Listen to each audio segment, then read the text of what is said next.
நான் என்னுடைய உச்சத்தை விட்டுவிட்டு நான் அவ்வளவு வருமானத்தை விட்டுவிட்டு வானுவ வீட்டு வாசல எவன்டா நின்னா உன் வாட்ச்மேன் கூட நிக்கலையடா. இந்த கட்சி விட்டா அந்த கட்சி, இந்த கட்சி விட்டா அந்த கட்சி, இங்கே ஒரு 6 நூற்றாண்டுகளை கடந்துச்சு இந்த நிலம், அந்த மண்.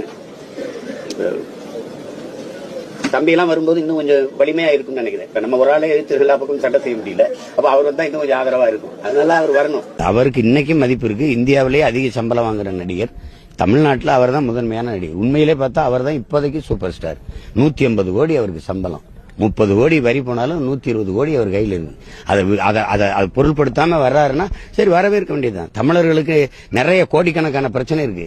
அதுல போராடுறதுக்கு நிறைய தலைமைகள் கட்சிகள் தேவைப்படுது. உங்களை எதுக்குறது, இவர் எதுக்குறது, அது எதுக்குறது அப்படி இல்ல. மாசத்தின் சொன்னதுதான், வன்முறையின் மீது தீராத காதல் கொண்ட மன நோயாளிகள் அல்ல நாங்கள். எல்லாரும் எதுக்கணுங்கிற ஒரு பெரிய இது ஒரு மன நோயாளிகள் அல்ல நாங்கள். சரினா சரி, தவறுனா தவறு. அதுல தம்பி விஜய் வரட்டும், வாழ்த்தணும் தான் சொல்றேன். என்னுடைய அன்பு சகோதரன் அஜித்தும் ஐயா ரஜினிகாந்த் அவரும் தங்களுடைய புகழை வியாபாரம் செய்ய விரும்பவில்லை.